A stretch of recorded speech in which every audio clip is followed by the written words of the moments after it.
नमस्कार। आज सवेरे करीब 9:25 पे पीजीआई में जो एडवांस आई सेंटर है वहाँ पर एक माइनर फायर एक्सीडेंट हुआ। जो हमारा बेसमेंट है जहाँ पर यूपीएस एंड जो सारी बैटरीज़ रहती हैं, ऑनलाइन बैटरीज़ होती हैं, तो उन बैटरीज़ में कहीं पर स्पार्क हुआ होगा जिसके कारण वो बैटरी में नुकसान हुआ। बट फॉर्चुनेटली वो तुरंत विदिन 5 मिनट जैसे ही थोड़ा सा स्मोक हुआ। मौसम बाहर बहुत ख़राब था, लेकिन सौभाग्यवश एक हमारे सिक्योरिटी पर्सन ने इमीडिएटली वो देखा कि थोड़ा सा धुआं निकल रहा है वहाँ से, एंड इमीडिएटली वो उसको आग को बुझा दिया गया विद द फायर एक्सटिंग्विशर। और हमारे जो फायर मैन थे उन्होंने वो एबीसी और कार्बन डाइऑक्साइड एक्सटिंग्विशर यूज़ करके इमीडिएटली उसको आग को बुझा दिया गया।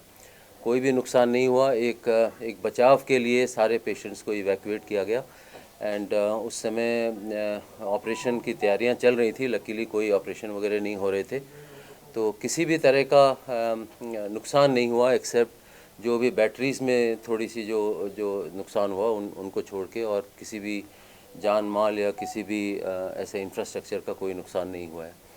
हम लोग देख रहे हैं क्यों ये सब हो रहे हैं एक्सीडेंट, एंड किस तरह इसका बचाव किया जाए सो दैट फ्यूचर में इस तरह की दुर्घटनाओं को हम प्रिवेंट कर सकें। ओपीडी रिज्यूम की जा रही है? हाँ जी, अभी मेरे साथ प्रोफेसर पांडव बैठे हैं, who is the head of the department. Already मरीज़ों को बोल दिया गया है, इलेक्ट्रिसिटी भी रिस्टोर हो गई है, सारी सर्विसेज रिस्टोर हो गई हैं, इनका HIS सिस्टम भी है वो भी काम करने लगा है। एंड अभी अनदर 15 मिनट में सारे मरीज़ों को अंदर आने दिया जाएगा और सर्विसेज शुरू हो जाएंगी। कितनी देर में सर इसको आग की जो घटना थी उसको आग पर काबू पाया गया? और 5 मिनट में पाया गया। हाँ जी।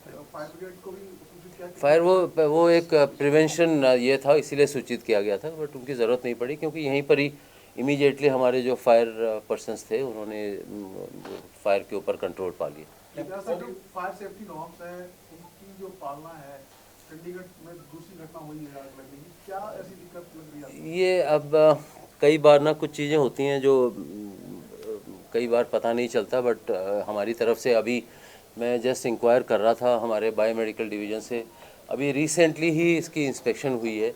ये हमारे बायोमेडिकल डिवीज़न देखते हैं, इसकी इंस्पेक्शन अभी हुई है, बट कई बार पता नहीं चलता पर्टिकुलरली हुआ क्या। आज सडनली मौसम तो बहुत ख़राब था, आप लोगों को मालूम है, मॉर्निंग में कितना अंधेरा हो गया था, उस समय बारिश हुई, तो प्रोबेबली एक इलेक्ट्रिसिटी का कोई फ्लक्चुएशन हुआ होगा, इतना ज़ोर का फ्लक्चुएशन हुआ जिसके कारण प्रोबेबली वो नहीं उसको टॉलरेट कर पाया।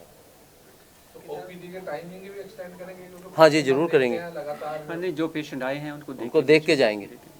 वैसे भी पीजीआई में किसी भी मरीज़ को वापस नहीं किया जाता, जो मरीज़ आता है उसको देखा जाता है तभी वो वापस जाते हैं, किसी को भी निराश होकर जाने की ज़रूरत नहीं पड़ेगी। वो हमने प्रोफाइलेक्टिक लिए एहतियात के तौर पे सबको इवैक्यूएट कर दिया, क्योंकि स्मोक आ जाता है तो उसमें स्मोक की वजह से लोगों को दिक्कत आ सकती है, तो इसके लिए उनको बाहर। तो अभी जो पेशेंट है उनके रिश्तेदार हैं, उनको कोई डरने की कोई जरूरत? बिल्कुल भी नहीं, बिल्कुल नहीं, बिल्कुल नहीं। अभी ओपीडी शुरू हो चुकी है, लोगों को हमने अंदर बुलाना शुरू कर दिया है, तो डॉक्टर हमारे सारे अपनी अपनी जगह अभी पे। प्रोफेसर पांडव ने अभी जस्ट बताया कि ऑपरेशन आज नहीं करेंगे क्योंकि ये सारा कुछ श्योर होने चाहिए हम, लेकिन ओपीडी सर्विसेज चलेंगी आज।